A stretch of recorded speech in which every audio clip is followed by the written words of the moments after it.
السلام علیکم defence viewers, welcome to اڈا ڈیفینس۔ آج ہم بات کریں گے چائنا کی طرف سے J-10D کا نیا ویریئنٹ متعارف کرایا گیا ہے، جس کو الیکٹرانک وارفیئر کی کیپیبلٹی سے بھی انٹیگریٹ کیا گیا ہے۔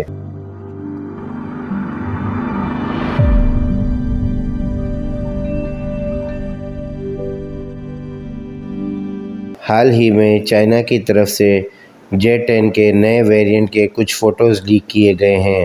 ان فوٹوز میں کلیئرلی یہ دیکھا جا سکتا ہے کہ امریکن F-16 بلاک 50-52 کی طرح ان J-10s کے بیک پر اسپائنز کو بھی انٹیگریٹ کیا گیا ہے۔ کچھ سورسز کی طرف سے اندازہ یہ بھی لگایا جا رہا ہے کہ چائنیز ایئر فورس ان J-10 کے اسپائنز پر الیکٹرانک وارفیئر سوٹ یا کچھ سینسرز کو انٹیگریٹ کرے گی، یا پھر دوسرے کیس میں ان J-10 کے ونگ پائلون سے فیول کم کر کے ان اسپائنز میں بھی بھرا جا سکتا ہے، تاکہ ان J-10 کے ونگ پائلون سے فیول کا ایکسٹرا ویٹ کم کیا جا سکے۔ ونگ پائلونز پر ایکسٹرا ویٹ کم کرنے کا مقصد یہ ہے کہ ان ونگ پائلونز پر مزید الیکٹرانک وارفیئر سوٹس، پورٹس اور سینسرز کو انٹیگریٹ کیا جا سکے۔ کئی سورسز کی طرف سے ان J-10s کو J-10D کے ویریئنٹ سے ڈیزگنیٹ بھی کیا گیا ہے۔ ویئرز، آپ کو یہاں یہ یاد دلاتا چلوں کہ چائنیز ایئر فورس کے تمام D ویریئنٹ کے aircraft electronic warfare missions کی کیپیبلٹی سے انٹیگریٹ کیے گئے ہیں۔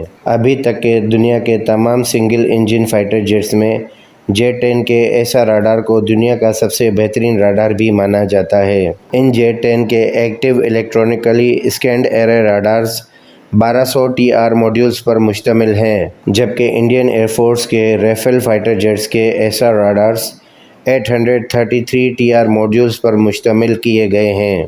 کچھ سورسز کی طرف سے لاجیکل سوال یہ بھی کیا گیا ہے کہ ان J-10 کے لیکڈ فوٹوز میں جو فائٹر جیٹ دکھایا گیا ہے وہ ایک سنگل سیٹ ویریئنٹ ہے، جبکہ دنیا کے تمام فائٹر جیٹس جو کہ الیکٹرانک وارفیئر اور جیمنگ مشنز پرفارم کرتے ہیں، ان کو ہمیشہ سے ہی ٹوئن سیٹر ویریئنٹ پر ڈیزائن کیا جاتا ہے۔ ان الیکٹرانک وارفیئر فائٹر جیٹس کو 2 پائلٹس کی ضرورت اسی لیے پڑتی ہے کہ سنگل پائلٹ بیک وقت الیکٹرانک وارفیئر مشنز اور فائٹر جیٹ کو فلائی کرنے کے لیے کافی نہیں ہوتا۔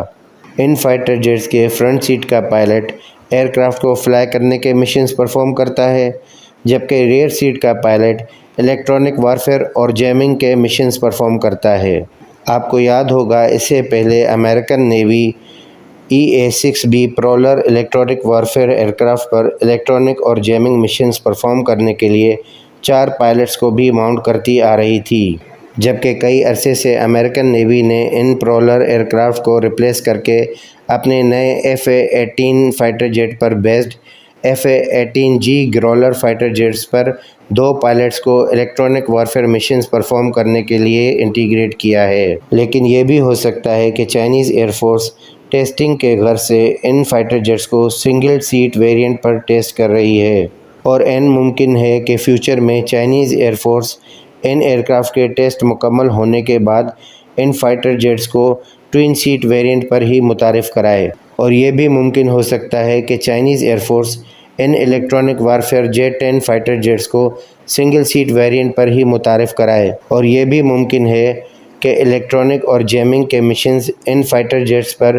آٹومیٹڈ کمپیوٹر کے تھرو بھی پرفارم کرائے جائیں۔ اور اگر ان فائٹر جیٹس پر الیکٹرانک وارفیئر اور جیمنگ کے مشن کوئی آٹومیٹڈ کمپیوٹر پرفارم کرتا ہے تو ان فائٹر جیٹس پر دوسرے پائلٹ کی نیڈ بھی ختم ہو جائے گی، اور اگر ایسا ممکن ہوتا ہے تو یہ J-10D فائٹر جیٹس بیک وقت الیکٹرانک وارفیئر، جیمنگ اور ایئر ٹو ایئر مشنز بھی پرفارم کرنے کی صلاحیت پا لیں گے۔